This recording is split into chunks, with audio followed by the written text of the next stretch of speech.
Good morning. Shabbat Shalom. Bonjour. I didn't hear anything. Really. Shabbat Shalom. Shabbat Shalom. Good. It's always nice. Shabbat Always a Shalom. privilege again to be up here to share the Word of God. C'est toujours un privilège de pouvoir vous partager la parole de Dieu. Vous savez, cette semaine, il y a un autre développement qui s'est passé dans les derniers jours qui touche le chapitre de Zacharie qu'on va voir aujourd'hui. C'est déjà arrivé dans le passé, mais pas autant que maintenant. C'est que dans le Moyen-Orient, le président Trump veut amener un traité de paix. Et plusieurs présidents américains avant ont essayé de faire ça, mais ils n'ont jamais réussi vraiment. Et lui, il a appelé ça, M. Trump, l'entente du siècle. Et ça va être révélé la semaine prochaine. Il a invité les chefs des deux partis majeurs en Israël, Benjamin Netanyahou et M. Gantz, à la Maison-Blanche, pour leur parler de sa proposition. Jeudi dernier, il a mis sur le Twitter que les États-Unis ont hâte d'accueillir le premier ministre Netanyahou et le président du Parti bleu et blanc, M. Gantz, à la Maison-Blanche. Et il y a des gens qui disent que ça se peut qu'il amène justement par rapport au territoire occupé de Palestine, qu'il donne ça à Israël. Et on voit qu'il y a plusieurs propositions aussi qui n'est pas dit encore. Et qu'est-ce qu'il y a à cet endroit-là? Il y a le temple. Et c'est quelque chose qu'on va discuter aujourd'hui dans le livre de Zacharie. Nous allons passer un bon moment à parler de ces temples aujourd'hui. Parce qu'il faut qu'il y ait un autre temple qui soit construit afin que les éléments prophétiques puissent arriver et s'accomplir. Daniel en a parlé de ce traité que c'est ce qui va déclencher, si on veut, la période de 3 ans et demi de paix suivie de 3 ans et demi de grande tribulation. Et dans la plupart du monde vont savoir ce qui se passe. Et donc, on voit que ça s'en vient vraiment de plus en plus clairement. Jésus lui-même nous en a parlé. Jésus a dit que ce qui arrivera au temps de Noé arrivera de même à l'avènement du Fils de l'homme. Car dans les jours qui précédèrent le déluge, les hommes mangeaient et buvaient, se mariaient et mariaient leurs enfants, jusqu'au jour où Noé entra dans l'arche. Donc on voit que de la même façon aujourd'hui, ça va relativement bien au niveau économique et tout ça dans cet endroit-là, comparé à des années avant. Les gens, donc, on voit dans le texte, qui se mariaient et buvaient, donc il y avait des emplois, etc., mais jusqu'au jour où Noé entra dans l'arche et que le jugement a tombé. Donc, voyons aujourd'hui que dans l'économie, dans la région, va quand même assez bien. Donc, tout est prêt pour que ces choses prophétiques puissent arriver. Donc, il y a des restaurants qui rouvrent, il y a plein de trucs qui sont en train de se passer et on voit qu'il y a quand même des tensions et c'est pour ça qu'on dit qu'il y a un traité de paix. La Bible nous en parle qu'un jour sera arrivé à justement créer ce terreau fertile pour que les prophéties puissent s'appliquer. Vous savez, il y a à peu près 150 000 Palestiniens qui travaillent chaque jour, qui traversent la frontière chaque jour pour aller travailler en Israël. Et ceux, par exemple, qui travaillent dans la construction en Israël font à peu près 120 $ par jour, alors que lorsqu'ils sont dans leur territoire, la Palestine, ils font environ 30 $ par jour. Donc, il y a une économie qui est quand même en train de fonctionner, de grandir là-bas.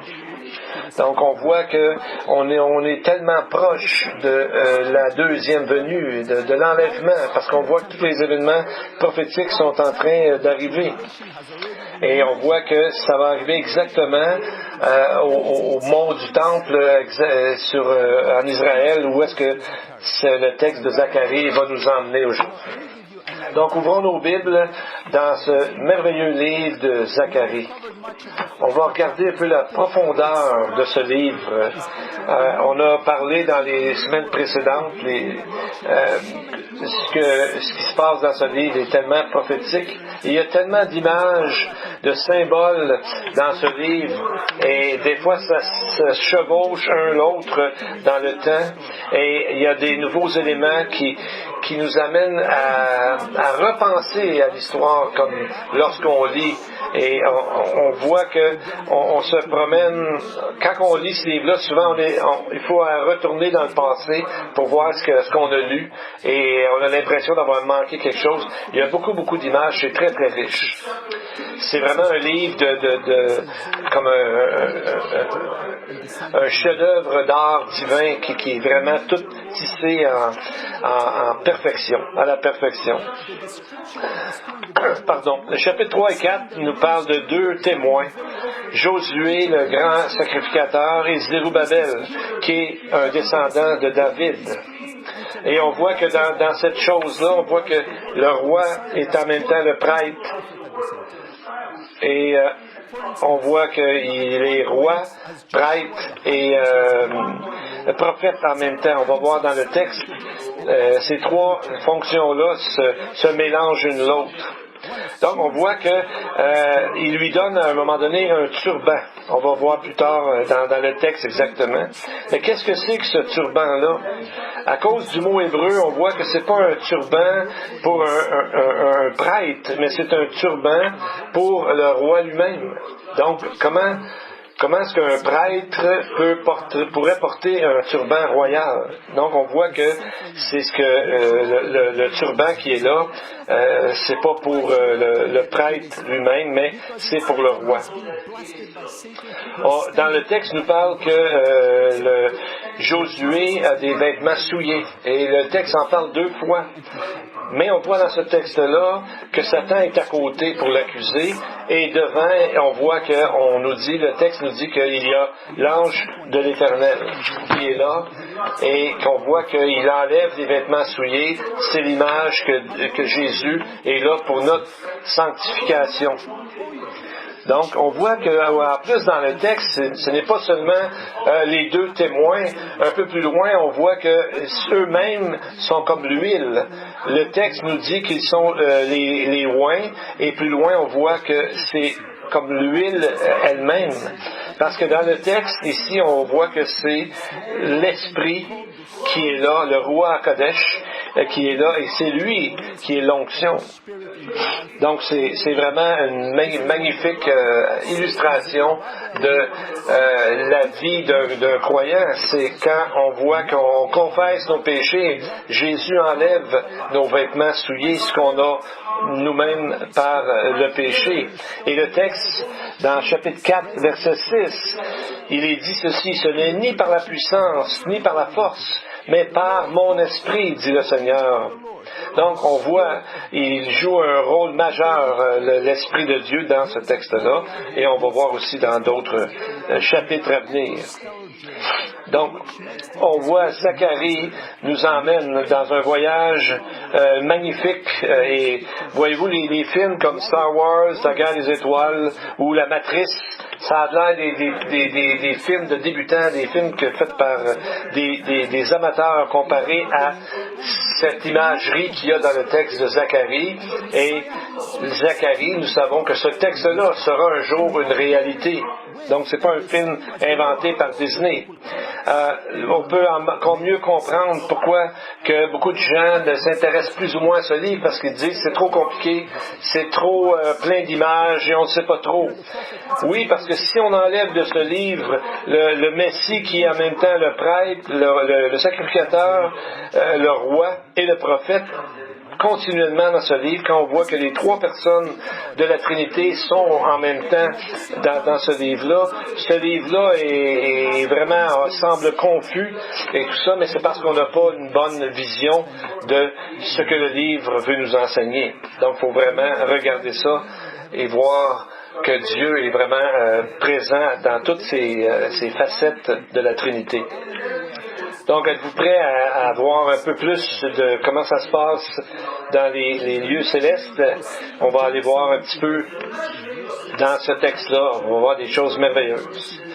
Si on regarde, en retournant un peu en arrière dans le chapitre 2 de Zacharie, nous allons voir qu'il va y avoir question du temple. Et quand on mesure quelque chose, c'est une preuve que ça nous appartient, c'est notre propriété. Alors on voit que Dieu ici dit qu'il faut mesurer ce temple-là. Donc, on voit qu'il y a différentes façons de mesurer. Il y a Ézéchiel qui nous en parle, il y a Zacharie, des mesures de temple, et il y a Jean dans l'Apocalypse de Jean. Combien qu'il y a de temples en tout? En fait, il y a 4 temples. Vous pouvez les voir sur la carte. Donc, Moïse et David ont eu des mesures directement de Dieu pour construire le tabernacle. Et pour le temple que David a construit, les mesures aussi ont été données par le Seigneur. Et c'est ce temple-là qui a été plus tard détruit. On voit dans l'autre temple, le 3e temple, c'est celui de la tribulation. C'est lui qu'on va regarder et c'est lui qui a été mesuré par Jean. Et le 4e temple, c'est le temple du millénium. Ézéchiel 40 à 48, les chapitres 40 à 48. Donc ça, c'est un immense temple. Donc on voit qu'on a les mesures du 1er, du 2e. On n'a pas celle du 3e, mais on a celle du 4e qui a été mesurée dans Ézéchiel. Donc, il nous est dit de l'extérieur du mur jusqu'à la porte de l'Est, il y a des mesures. Et il y a un commentateur qui a dit c'est compliqué, c'est comme un labyrinthe, on dirait, c'est la façon que c'est construit.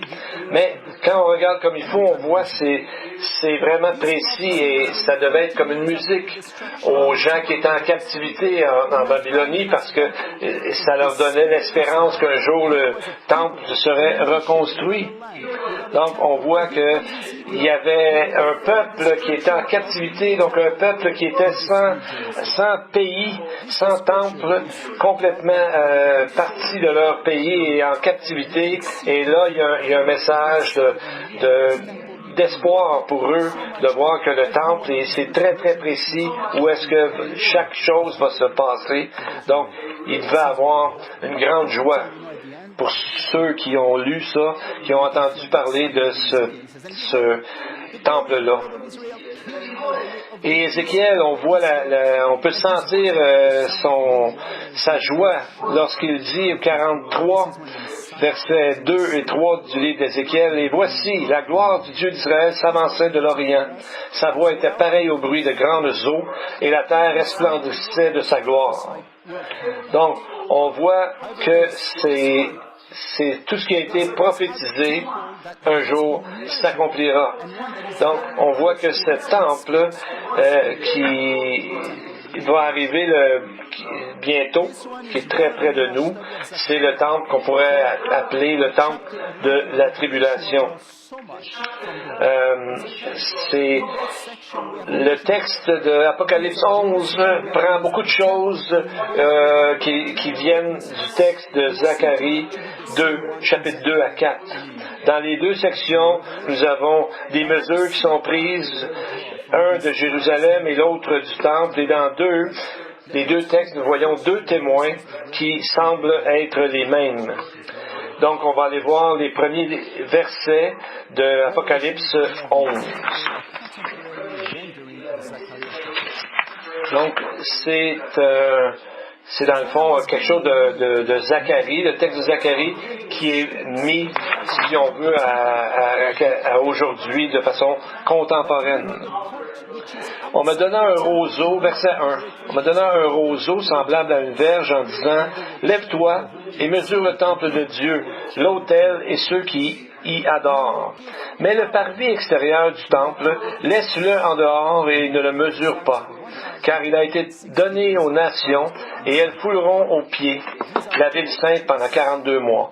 Je donnerai à mes 2 témoins le pouvoir de prophétiser, revêtus de sac pendant 1260 jours. Ce sont les 2 oliviers et les 2 chandeliers qui se tiennent devant le Seigneur de la terre. Donc on voit les 2 oliviers viennent du texte de Zacharie 4 et les 2 témoins du temps de Zacharie étaient qui? Josué et Zérubabel. Mais on viendra sur ces textes-là plus tard. On va se concentrer sur le temple aujourd'hui et ce temple qui sera construit très bientôt. Donc, quel temple ici on a mesuré?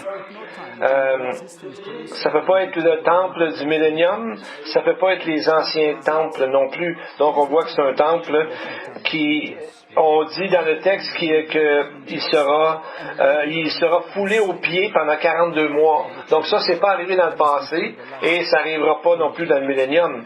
Donc, force est de dire que c'est un temple qui sera construit bientôt.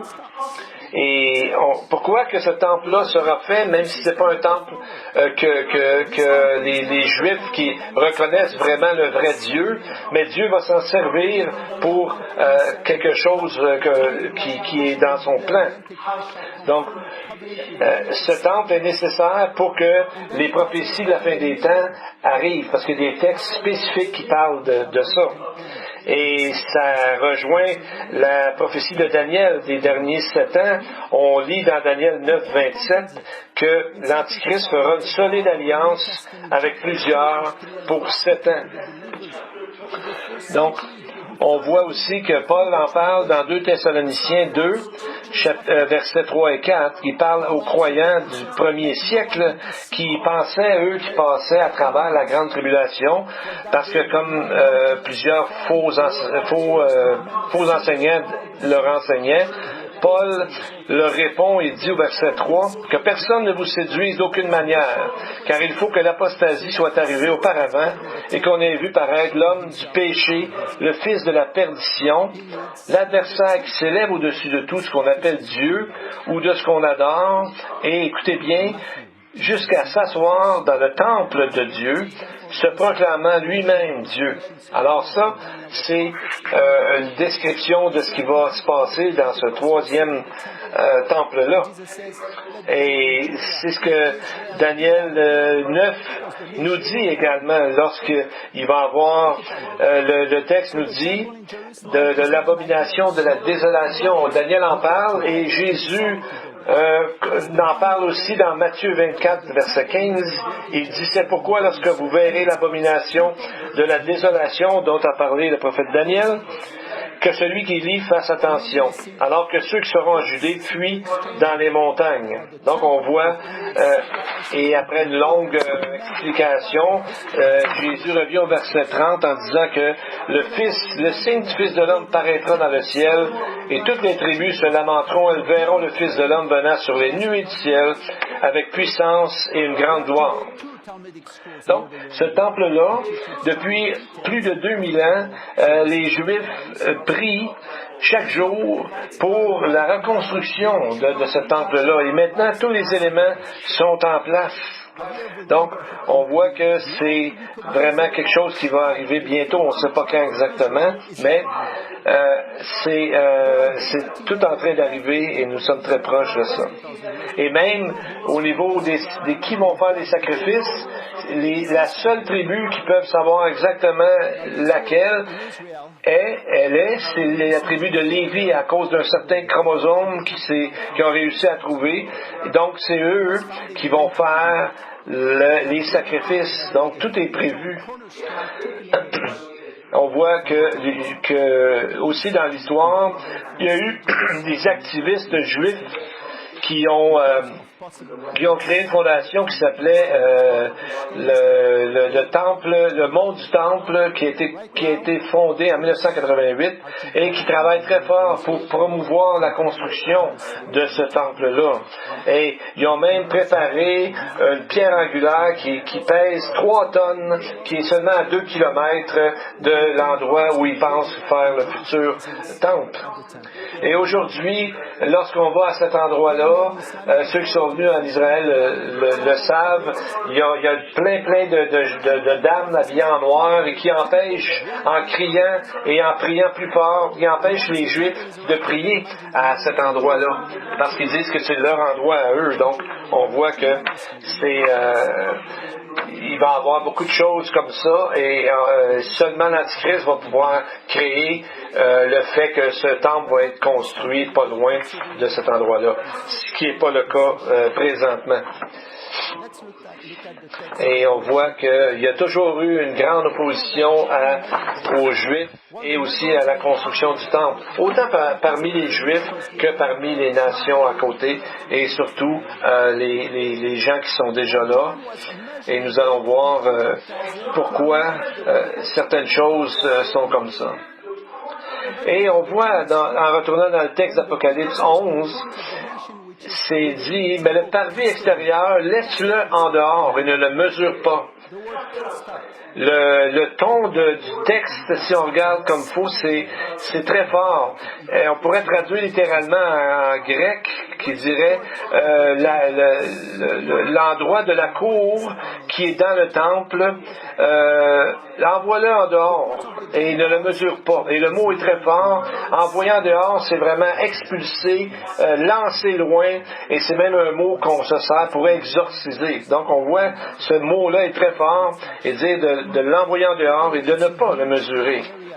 Et c'est un endroit où on voit, lorsqu'on voit sur la cour dont on parle, c'est un endroit où il y a plusieurs colonnes et c'est un endroit où il y avait des enseignements et il y a des gens qui se rencontrent pour être ensemble. Mais où est-ce que c'est à cet endroit-là aujourd'hui?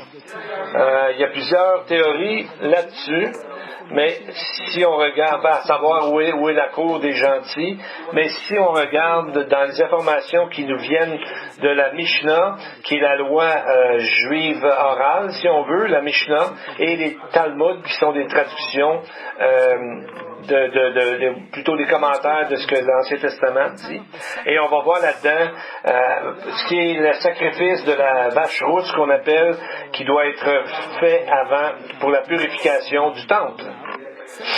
Et on va voir le texte dans la Mishnah dit que tous les murs qui sont là sont tous assez hauts, excepté le mur qui est vers l'Orient, vers l'Est. C'est le mur du mont du Temple. Parce que le prêtre qui faisait brûler la vache rousse, il se tient sur le dessus du mont des Oliviers et lorsqu'il regarde dans la direction, il voit par-dessus ce mur-là. Les autres murs sont trop hauts, mais ce mur-là, il peut voir par-dessus exactement où le temple se trouve. Présentement, il n'y a pas de temple, mais on peut penser que c'est là qu'ils vont construire le temple, parce que dans leur tradition, dans leurs écrits, c'est dit que le sacrificateur doit regarder au moment où il fait l'offrande, il doit regarder par-dessus le mur, ce mur-là. Et le mur de l'Est est plus bas. Et en même temps qu'il tue l'animal, il voit en même temps, en regardant devant lui, le temple, par-dessus la porte du mur. Donc, il y a un endroit, justement, ils appelaient ça, cet endroit-là, ils appelaient ça la porte de l'Est, ils appelaient ça aussi la porte en or, ou la porte de la miséricorde, ou la porte du Shushan. Donc, c'est dans leurs écrits, ces choses-là, où on voit que ça va être construit de cette façon-là. c'est écrit dans certains endroits, dans le Talmud babylonien et le Talmud, pardon, j'ai manqué le mot, c'est ça, dans le Talmud de Jérusalem et dans le Talmud babylonien. Et nous savons que Jésus a dit qu'il mettrait le pied sur le mont des Oliviers. Et si vous vous rappelez, c'est à ce moment-là que quand David est revenu de l'exil, il est rentré où? Par la porte de l'Est.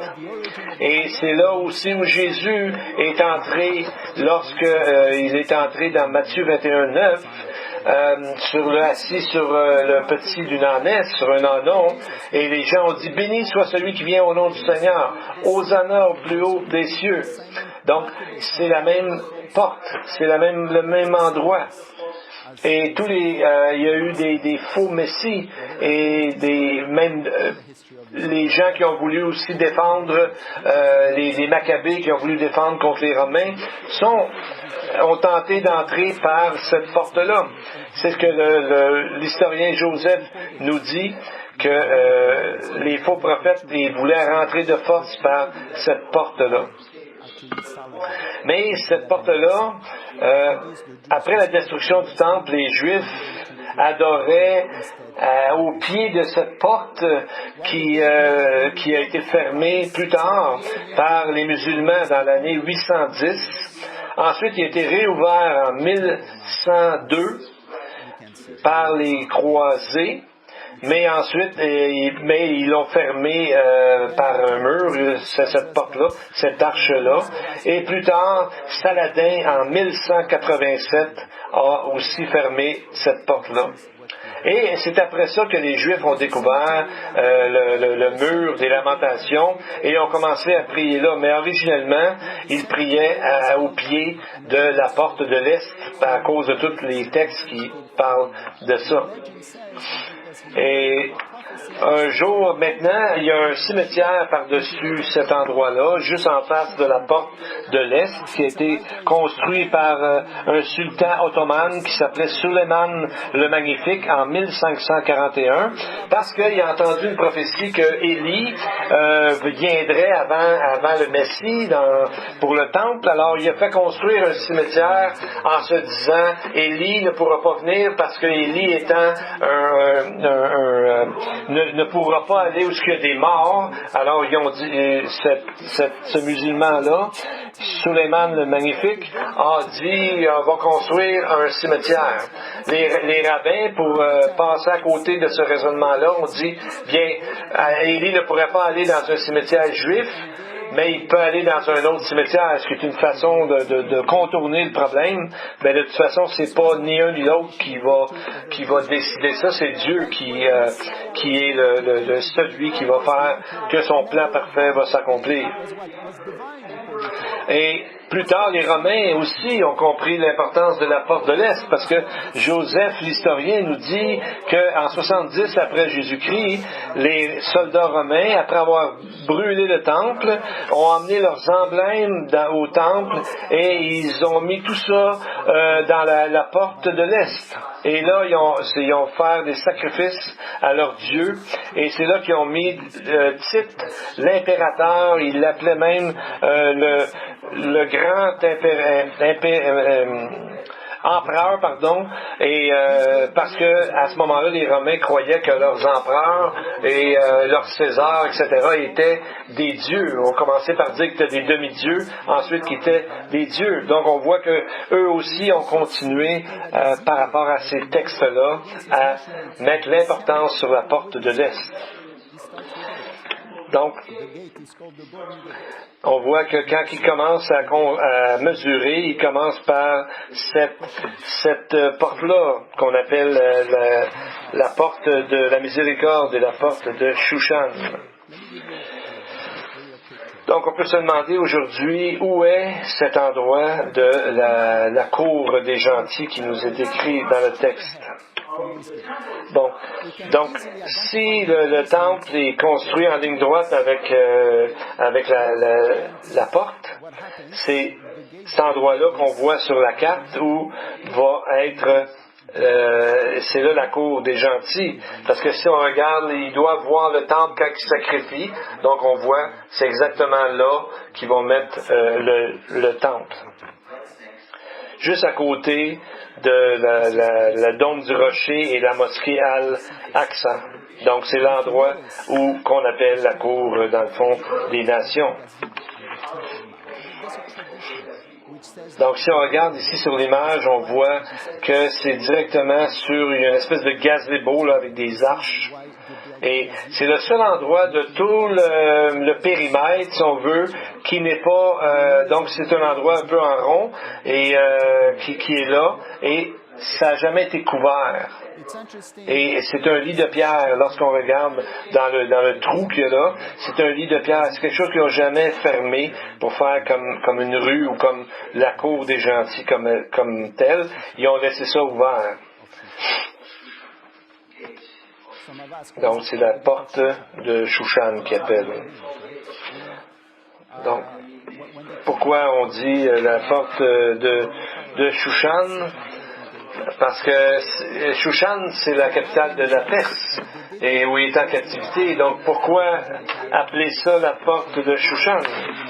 Parce que, probablement pour se rappeler que lorsqu'ils sont revenus, pour se rappeler de la fête du Purim, où ils avaient été délivrés de la mort, et donc probablement que c'est pour ça qu'ils l'ont appelé de cette façon, pour se rappeler, parce que dans leur tradition, ils croient aussi que leur Messie va arriver par cet endroit-là. Donc c'est pour se rappeler la délivrance qu'ils avaient connue et qu'ils voulaient placer exactement à cet endroit-là.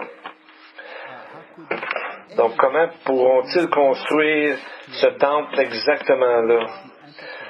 Comment n'importe quelqu'un pourrait convaincre les musulmans de construire un temple pour les Juifs exactement là?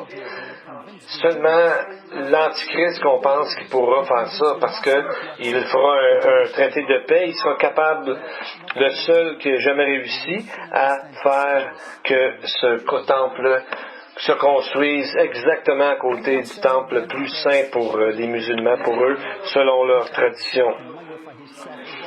Et le texte nous dit, dans Daniel 11, qui parle de ces choses-là, « Le roi fera ce qu'il voudra. Il s'élèvera, se glorifiera au-dessus de tous les dieux. Il dira des choses incroyables contre le Dieu des dieux. Il prospérera jusqu'à ce que la colère soit consommée, car ce qui est arrêté s'accomplira. » Donc, c'est ce que la Bible nous dit qui va arriver. Donc, c'est basé sur des faits historiques.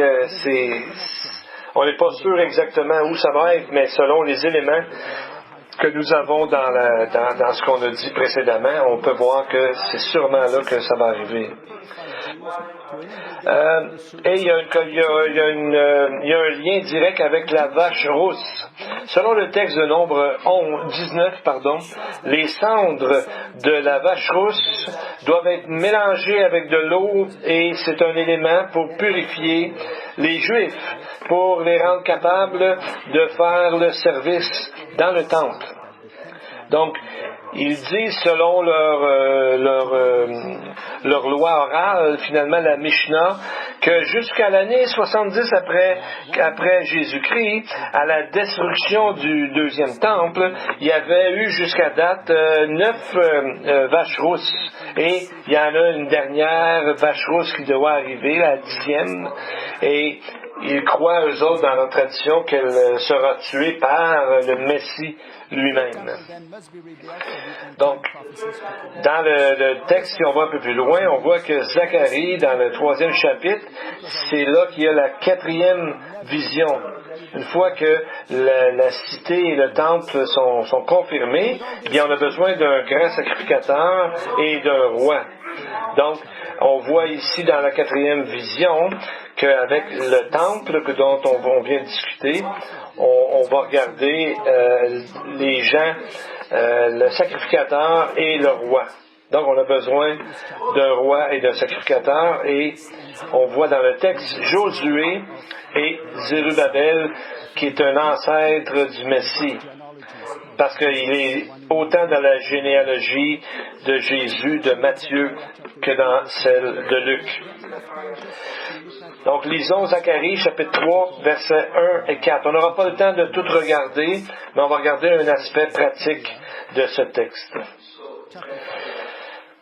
Chapitre 3, versets 1 à 4. Il me fit voir Josué, le souverain sacrificateur, debout devant l'ange de l'Éternel, et Satan qui se tenait à sa droite pour l'accuser. L'Éternel dit à Satan, « Que l'Éternel te réprime, Satan, que l'Éternel te réprime, lui qui a choisi Jérusalem. N'est-ce pas là un tison arraché du feu? » Or, Josué était couvert de vêtements sales, et il se tenait debout devant l'ange. L'ange, prenant la parole, dit à ceux qui étaient devant lui, « ôtez-lui les vêtements sales. » Puis il dit à Josué, « Vois, je t'enlève ton iniquité et je te revêts d'habits de fête. » Donc on voit dans cette image, nous voyons l'ange de l'Éternel, qui est Jésus, qui est le Messie lui-même. Pour ceux qui n'ont pas entendu les messages précédents, l'ange de l'Éternel, ça ne dit pas que Jésus est un ange. L'ange décrit une fonction. En grec, ça veut dire envoyé. Donc, c'est pas ça. On parle de l'ange avec un L apostrophe dans le fond. C'est le ange, l'ange de l'Éternel. Donc, on voit que c'est Dieu lui-même qui est présent dans la personne de Jésus, la deuxième personne de la Trinité, si on veut. Et on voit qu'il est là. Dans le texte, on voit qu'il est appelé l'ange de sa présence, où les textes sont traduits l'ange devant sa face. On le voit aussi dans Ésaïe 63, verset 9, et un texte aussi qui nous parle de la même façon de Hébreux 1.3, où on dit que Jésus, finalement, est l'empreinte de sa personne, de Dieu. Et on voit ici dans le texte que les vêtements de Josué sont sales. C'est un mot fort. Donc, et ça montre un état extrême de saleté, autant spirituelle que physique. Donc, on voit que c'est clair dans ce qu'on voit, c'est que Satan, dans le texte, on voit que c'est l'accusateur. Donc on voit que c'est comme s'il avait tout lancé, c'est lui, ses saletés. Mais l'ange de l'Éternel il enlève son iniquité, il lui donne des robes, lui donne des vêtements propres et d'habits de fête. Donc on voit que dans le fond c'est une accusation classique. Nous savons que Satan est là pour nous accuser. C'est la même chose pour les croyants.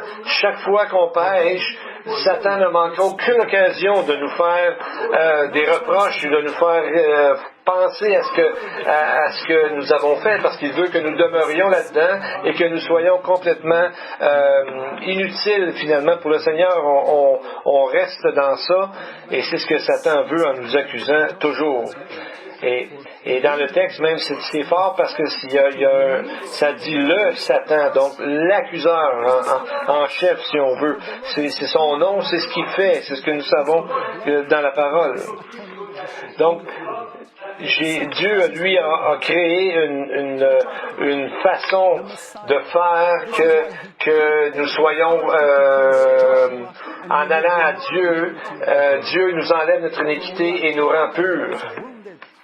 Et il nous est dit que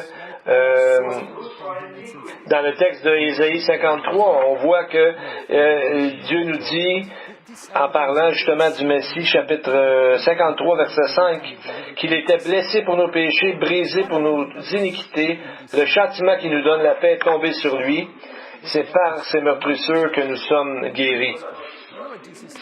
Donc on voit que ce texte-là fait référence en même temps à ce que les iniquités sont enlevées par le sacrifice de Jésus. Et comme on l'a vu ce matin, Sharon nous disait, où est le sang à ce moment-là pour le sacrifice. C'est que Jésus lui-même, qui est l'ange de l'Éternel, nous savons que c'est par son sang que nous avons accès au pardon de Dieu. Donc, dans cette image-là, il n'y a pas de sang, il n'y a pas de sacrifice, parce que l'ange de l'Éternel lui-même est le sacrifice qui nous a donné pour le salut. Et il y a un élément qui est important au verset 7, c'est que Jésus lui dit à Josué, qui est là à ce moment-là, Jésus lui dit, « Ainsi parle l'Éternel des armées, si tu marches dans mes voies, si tu observes mes ordres, tu jugeras ma maison et tu garderas mes parvis, et je te donnerai libre accès parmi ceux qui sont ici. » Donc on voit que 4 fois, il dit mes ordres, mes voies, ma maison, mes parvis. Donc, on voit que ça appartient à Dieu, c'est à lui. Et il donne un travail à faire à Josué de purification et de juger sa maison et de garder ses parvis. Et on voit que c'est quand Dieu nous appelle à faire une œuvre, souvent ce qui arrive, c'est que ces choses-là, tous nos péchés qu'on a, nous sont démontrés pour qu'on voit notre incapacité à servir le Seigneur. Et on le voit ça souvent dans l'Église, quand quelqu'un veut se mettre en avant pour enseigner ou pour faire des ministères importants, Dieu montre à cette personne-là et aux autres alentours. Et si la personne n'est pas prête, Dieu fait qu'on voit et ça empêche justement, si on est à l'écoute bien sûr de Dieu, qu'on mette des gens qui ne devraient pas être là parce que c'est pas nous qui décidons ça, mais Dieu est dans sa grâce fait souvent ça, fait sortir les choses pour que on puisse voir. C'est un peu pourquoi Jacques a dit qu'il n'y a pas parmi vous un grand nombre de personnes qui se mettent à enseigner. Pourquoi? Parce que c'est un peu comme Moïse qui ne semble pas avoir fait une grande faute. Mais quand vous êtes en autorité, vous enseignez la parole de Dieu, la moindre chose fait des ravages assez importants. Et on voit dans les textes pour les gens, pour devenir anciens, pour enseigner, dans 1 Timothée 3 et dans d'autres, ça dit que celui qui veut être en responsable de l'Église ou d'une assemblée, et là on voit qu'il y a 15 exigences qui suivent. Donc c'est important pour Dieu. Et lorsque on réussit à vraiment se purifier devant Dieu, pour ça, à ce moment-là, on peut avoir un ministère béni, et je l'ai vu souvent dans l'Église. Ça rejoint un peu le texte aussi dans Daniel. Daniel 12 nous dit « Ceux qui auront été intelligents brilleront comme la splendeur du ciel, et ceux qui auront enseigné la justice à la multitude brilleront comme les étoiles, à toujours et à perpétuité. » Donc, faut c'est que les gens qui servent doivent refléter le Dieu qu'ils aiment et qu'ils servent, comme Dieu lui-même en Jésus nous a démontré qu'il nous aimait et même a servi au lieu d'être servi. Donc il nous a donné ce commandement et cette leçon-là. Et si on avait la chance de parler à quelqu'un qui a vraiment vu Jésus et qui a marché avec lui, est-ce qu'on ne prendrait pas l'occasion? Est-ce qu'on ne courrait pas aller le voir? Bien, on l'a dans la Bible, on l'a dans les épîtres de 1, 2 et 3 Jean. Jean qui est rendu âgé maintenant, qui a une expérience de vie et qui a vécu avec Jésus. Il nous dit dans 1 Jean 2, versets 1 et 2, « Mes petits enfants, je vous écris ces choses, afin que vous ne péchiez pas. Si quelqu'un a péché, nous avons un avocat auprès du Père, Jésus-Christ le juste. Il est lui-même une victime expiatoire pour nos péchés, non seulement pour les nôtres, mais aussi pour ceux du monde entier. » Donc on voit ici Jésus est notre avocat. Il est là pour nous défendre devant Dieu et dire à Dieu, cette personne est sauvée, il a cru en moi. Quand est-ce qu'on a besoin d'un avocat? Quand on est mal pris, quand on est dans le trouble, ça prend quelqu'un pour nous défendre. Donc c'est quelqu'un qui connaît le langage de la loi. Donc c'est un peu l'image ici où Jésus est notre avocat. Jésus a payé pour nous lui-même. Et c'est ça que Jean 14, 16 nous dit. Jésus nous dit, « Moi je prierai le Père, et il vous donnera un autre consolateur. » Et le mot consolateur est le même que avocat. Donc, quand on a besoin quand on a des problèmes, on a besoin d'un avocat. Mais non seulement ça, c'est qu'on a besoin d'un consolateur. Et nous savons que le Saint-Esprit et les deux, dans le fond, c'est vraiment la Trinité qui est engagée pour nous. Il y a l'histoire d'un roi qui est allé un jour visiter une prison. Alors qu'il rentre dans la prison, tous les prisonniers sont tombés sur leurs genoux et ont dit « On est innocents ». Tout le monde ont dit « Nous sommes innocents », excepté pour un homme qui, lui, il parlait pas. Le roi est allé voir, il dit, toi, tu parles pas? Il a dit, pourquoi tu parles pas? Il dit, l'homme a répondu, je suis ici parce que j'ai fait un vol main armée, votre majesté. Le roi dit, es-tu coupable? Il dit, oui, je suis coupable. Le roi dit au geôlier, il dit, sors cette personne-là, parce que lui, sinon, il va corrompre tout le monde qui est là, qui est innocent dans la prison. Donc, on a besoin de réaliser nos fautes. C'est entre nous et Dieu. On est tous des pécheurs. Oui, je suis un pécheur. Il faut être comme ce prisonnier, le reconnaître, et Dieu va nous purifier en son Now, Heavenly Father, teach Jésus-Christ. us to be like you. Mold us into your image. Teach us to love, to love. You are the God who sanctifies. So we ask that you work in us what is pleasing to you, just like you worked in David, in Moses, in Joshua as well, and encourage our hearts in our ability to bring us to maturity, both as an individual and as a congregation. Because today, Lord, we wish again to be lost in you. Touch us, Lord. Touch each and every one here, and do not let any of us lose our first love. Revive us, sanctify us, allow us to let your Ruach HaKodesh to saturate every faculty, subdue our passion, and use every power of our nature for obedience to you. In Yeshua's name, amen.